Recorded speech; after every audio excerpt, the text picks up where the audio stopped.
Hello dear students, last lecture में हम लोग डिस्कस कर चुके हैं मिक्सचर के बारे में, मिक्सचर के टाइप्स के बारे में। सॉल्यूशन को हम लोग पढ़ चुके हैं और सॉल्यूशन के कितने कंपोनेंट्स होते हैं वो भी हम लोग डिस्कस कर चुके थे। सॉल्यूशन के प्रॉपर्टीज और एग्जाम्पल को पढ़ने के बाद आज हम लोग डिस्कस करेंगे सॉल्यूशन के कंसंट्रेशन के बारे में। तो आज का जो हमारा नेक्स्ट टॉपिक है वो है concentration of solution. Concentration of solution, तो ये क्या होता है, थोड़ा सा ध्यान से अभी आप सभी लोग सुनेंगे कि कंसंट्रेशन ऑफ सॉल्यूशन क्या होता है। तो आइए स्टार्ट करते हैं। एज वी नो दैट, जैसा कि हम सभी लोग जानते हैं कि सॉल्यूशन में अलग अलग अमाउंट में सॉल्यूट और क्या प्रेजेंट रहता है, सॉल्वेंट।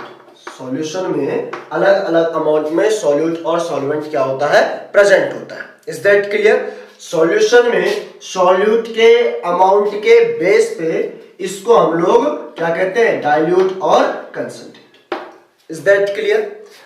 अब इसमें हम कंसंट्रेशन ऑफ सॉल्यूशन में हम लोगों ने स्टडी करना है सैचुरेटेड सॉल्यूशन के बारे में और अनसैचुरेटेड सॉल्यूशन के बारे में। पहला हमारे पास सैचुरेटेड और दूसरा हमारे पास क्या है, अनसैचुरेटेड। तो सैचुरेटेड सॉल्यूशन क्या होता है और अनसैचुरेटेड क्या होता है वो हम लोग थोड़ा सा जान लेते हैं।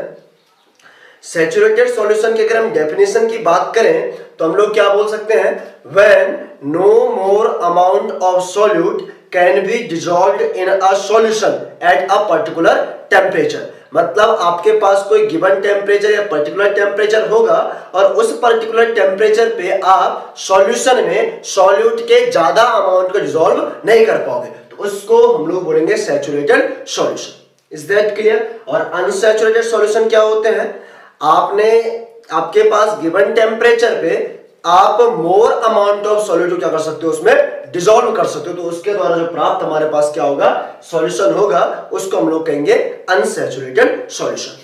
तो अनसैचुरेटेड सॉल्यूशन को हम कैसे डिफाइन कर सकते हैं, when more amount of solute can be dissolved in a solution at a particular temperature. Particular temperature पे मोर मतलब ज्यादा अमाउंट ऑफ सॉल्यूट को आप क्या कर देंगे, अगर डिसॉल्व करेंगे तो जो सॉल्यूशन हमारे पास आएगा उसको हम लोग बोलेंगे unsaturated solution. Is that clear? इस प्रकार से हमारे पास सैचुरेटेड और अनसैचुरेटेड सॉल्यूशन आ जाते हैं।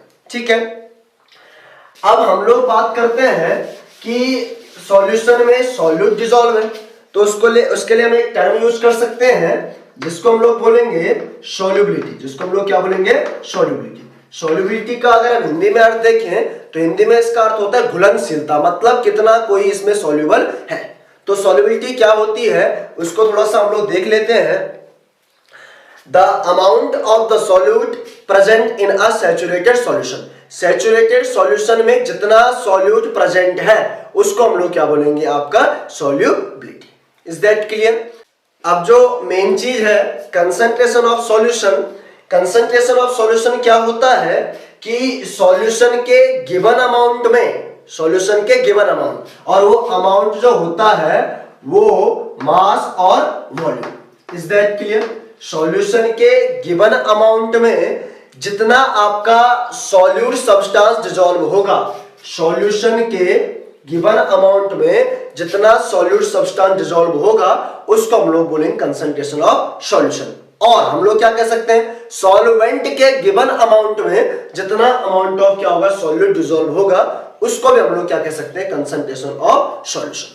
तो इस प्रकार से हम लोग फॉर्मूले के अकॉर्डिंगली इसको समझ सकते हैं कि concentration of solution is equal to amount of solute,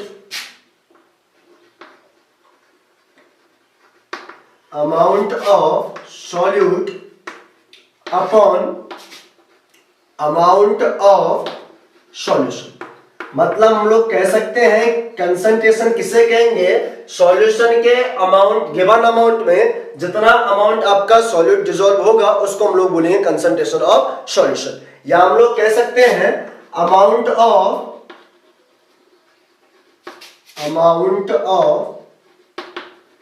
solute upon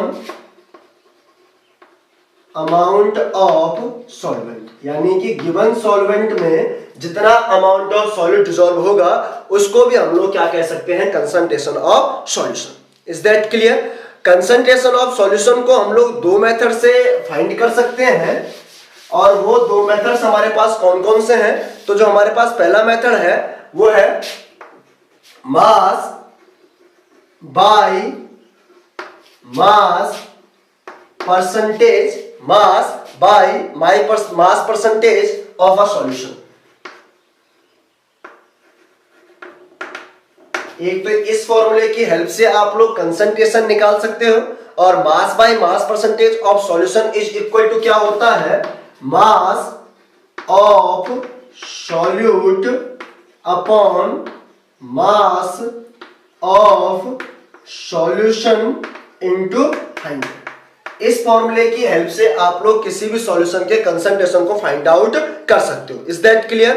एक हमारे पास दूसरा फॉर्मूला क्या होता है, mass by volume percentage of a solution.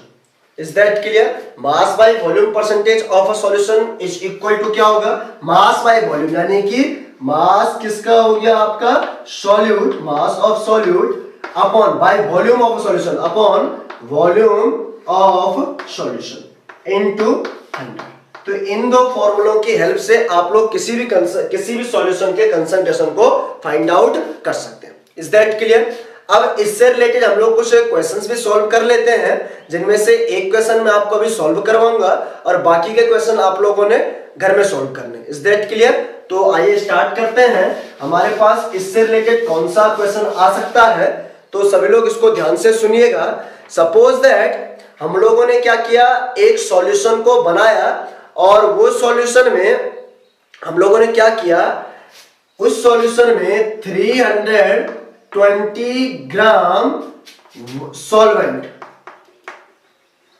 और ये सॉल्वेंट है आपका वाटर। ध्यान से सभी लोग सुनिएगा। हम लोगों ने एक सॉल्यूशन बनाया और उस सॉल्यूशन के 320 ग्राम सॉल्वेंट यानी कि वाटर में डिसॉल्व है 40 ग्राम जो आपका क्या होता है, सॉल्ट। हम लोगों ने क्या किया, 40 ग्राम नॉर्मल सॉल्ट जिसको हम लोग बोलते हैं, वो हो गया आपका डिसॉल्व।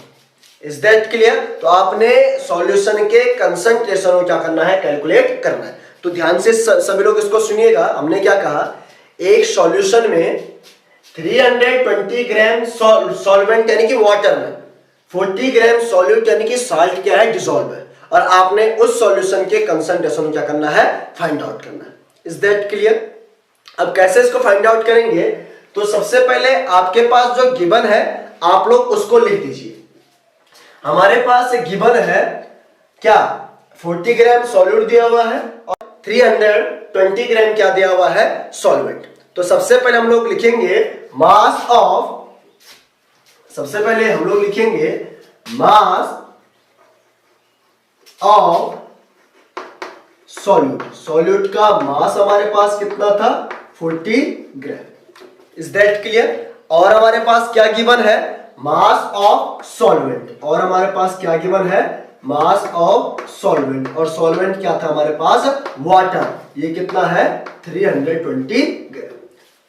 इन दोनों को मिला के हमारे पास क्या बनता है, सॉल्यूशन। तो हम लोग अब सॉल्यूशन का मास कैसे निकालेंगे, mass of solution is equal to क्या आएगा, mass of solute plus mass of solvent, यानी कि 40 ग्राम प्लस 320 ग्राम, तो ये हो जाएगा आपका कितना, 360 ग्राम। तो सॉल्यूशन का मास कितना है भाई, 360 ग्राम। अब आपने क्या निकालना है, मास परसेंटेज। तो हमारे पास आएगा यहां पे मास परसेंटेज ऑफ सॉल्यूशन। सॉल्यूशन का मास परसेंटेज का फॉर्मूला हम अभी डिस्कस कर चुके हैं, क्या होता है, mass of solute upon mass of solution into 100। तो मास ऑफ सॉल्यूट है आपके पास 40 अपॉन मास ऑफ सॉल्यूशन जो है वो है हमारे पास कितना, 360 इनटू क्या हो गया आपके पास 100। तो हमारे पास फॉर्मूला क्या है, mass percentage of solution is equal to mass of solute upon mass of solution.